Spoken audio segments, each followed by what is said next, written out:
Okay, these were some statistics that I just thought I'd put up there. Right now, the U.S. spends $2.3 trillion annually on healthcare, which is radically more than other countries. 4.3 times higher than military defense is spent on trying to repair our healthcare system.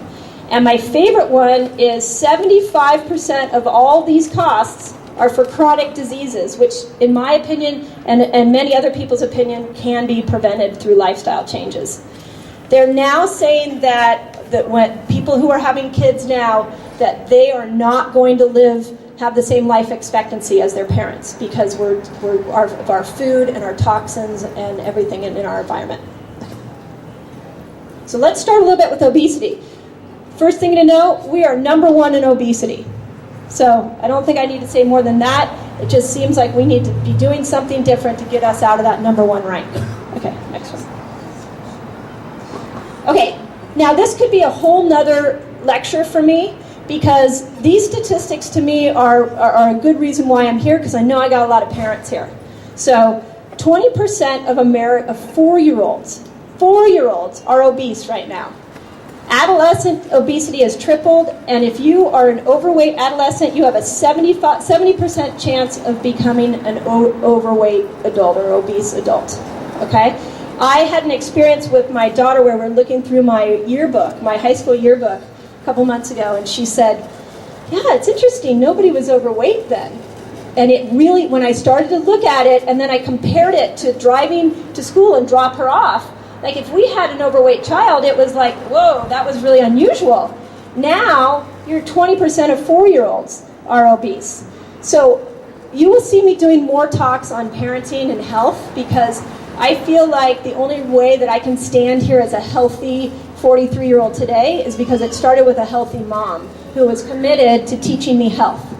So when all this stuff that you're learning now, if you have kids, you have grandkids, understand that taking it and applying it to yourself and then moving forward and teaching the kids below is really, really powerful. And that's the only way we're going to change healthcare is by getting this statistic to go down.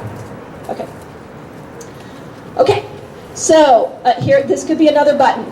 15-pound weight gain. If you're 15 pounds overweight, you double your risk of diabetes, type 2 diabetes.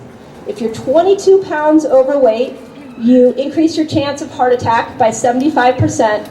And if you are obese, you double your chance of heart failure and you triple your chance of breast cancer. So now I'm not a big believer that everybody needs to weigh the same, but people normally know what they need to lose. Again, you've already heard me say I don't think you need to be skinny to be healthy. But understand that as your weight goes up, there definitely becomes a risk factor that goes up with that. Okay? Okay, let's talk about cancer. Here's another interesting statistic that hit a whole lot of buttons on our Facebook page this week. So 1 out of 2 men and 1 out of 3 women will get cancer in their lifetime. So if there are 3 women sitting here, I'm not going to put this on you guys, but one of these 3 will get cancer unless they do something different. So I put this on our Facebook page, and I got a lot of people saying, well, check your statistics, doc, where did you get that from? Half the people getting 1 out of 2 men, 1 out of 3 women, where'd you get this from? You guys can go online, you can check these statistics, they're completely accurate. So I can't say enough, if you're sitting there and you're thinking, oh, it's not going to happen to me, thank God it hasn't happened to me, then you need to think twice because they're saying that they're expecting a 75% rise in cancer by 2030. Okay, go ahead, do the next one. So here's another scary statistic.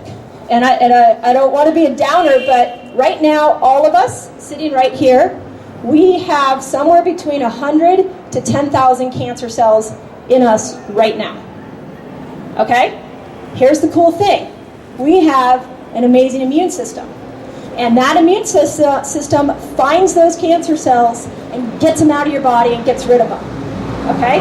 So if I'm going along not thinking about my food, just sort of haphazardly, not exercising, not getting adjusted, just haphazardly living my life, there is a very good chance those cancer cells are going to be able to replicate. There is nothing. Okay, so let's take me for example. I take my health with the utmost seriousness. And I still look at that statistic and I go, oh shit. Like, what else can I do? And so, and I'm going to talk about, Lanny and I have been having this talk recently, I'm really into detoxing now. Like, what else can I do to get this stuff out of me? Because I wasn't always this healthy. So, I can't say enough. Again, we've got to take these statistics seriously. Okay, and then my next question to you is, what direction do you want to go in? So, if you take this information and you go, this was really great, I'm going to change, we'll talk here in a second, I'm going to change some of my sugar, I'm going to change some of my fat. I would rather you leave here and say, I am going to change my direction. What direction am I heading in? I am going to change that direction. Because what they're saying now is that by the time people hit 65, there's only 1 out of 1,000 people that aren't on a medication.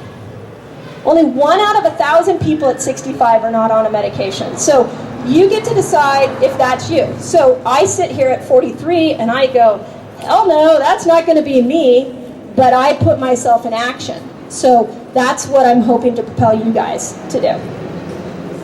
Okay, this is another great statistic. Dr. Dean Ornish, who's heard of him? Yeah, he's a medical doctor way back when, went through a lot of detail on how lifestyle affects cancer. So he did a study on 300 subjects, and he changed the foods they eat, much of what I'm going to talk about today. And he was able to change 500 genetic disease-marking or disease-causing genes in someone's body, 500 of them, by changing the way they eat. He was able to turn on 48 cancer-fighting genes by putting people on a very specific diet. So I just put these things up here so you can see that what you put in your body ultimately, I mean, there are researcher after researcher after researcher that are now showing us this. Okay, so let's get into what we need to do. Hopefully everybody is motivated at this point. So let's talk about what we do. Okay, so there are 5 things that destroy your health. Stress is obviously one of them. Poor nutrition is number 2, and that's what today is about. Today is about nutrition. So I could do a whole nother class on fitness, and we will, and I could do a whole nother one on toxicity, and we will. But for today's purposes, we're going to stick to nutrition. So it's poor nutrition, poor fitness, toxicity, and then subluxation. So if you came to this lecture thinking that you were coming to a chiropractor that fixes backs and gets people out of back and neck pain, I do a great job of that. I love doing that. But when I adjust somebody, I am more focused on what it does to their immune system, what that adjustment will do to their attitude because of the chemicals that will get released, and what that adjustment does to the person 10 years from now. One of my favorite sayings to new patients when they come in is, I care about you today. I want you to be healthy today, but I care more about you 10 years from now. And that's what subluxations, I'll explain in a little bit what that does. Okay. But first we're going to go through a couple of myths that we all have, or many of us have. So the first myth is that I just get cancer and heart disease as I age. And I'm supposed to be on medications. I'm 65. I'm supposed to be on medications. I'm supposed to slow down. Good. You can just click it. There's another one that comes up. So this is very common in our culture, but it is not true. Go ahead and do the next one. So let's look at the Okinawans. We've heard that culture compared a lot, and we've looked at, you hear a lot of, you're supposed to eat like, a Mediterranean diet, or you're supposed to eat like the Japanese eat. Well, in Okinawa, they have the most 100-year-old people of any other place on the planet. And we actually, a month ago as an office, we watched the Happy movie. And in the Happy movie, they actually interviewed these people. It was really, really great. So they have 1% die from heart disease and cancer, and we have 84%.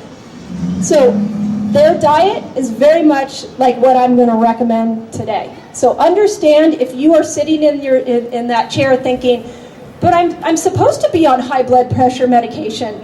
I'm 45. That's what you do when you're 45. That's not true, and you can change that. Okay, the next thing. As you get older, you're supposed to get fatter. Okay, that is also not true. So I can't tell you how many people will say to me, yeah, I just hit 40, I hit 41, and I just started to gain weight. No, I'm going to teach you some simple things today. It is not your age that determines your weight gain. Good. So if we look at the modern American diet, most people are peaking between 50 and 59 in their weight. Okay? So come down here and you can see that, and then it kind of tapers off from there. If you look down at more of the Okinawan lifestyle, is that they peak at about 40 or 49, but then they start to get thinner after that. So really, after 40, they get thinner. They don't get fatter. So they must be doing something right.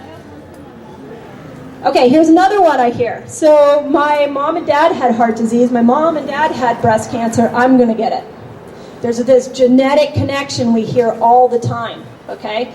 Anybody heard of Bruce Lipton? Okay, Bruce Lipton has got a PhD in biochemistry, I believe. And he is now proving that you can change your genes by changing your lifestyle. If you walk around and say, I have the genetic marker for breast cancer, guess what? Okay, you got it, you can change it. So there's massive research that you can actually change your genetic expression by changing what you're eating. Go ahead.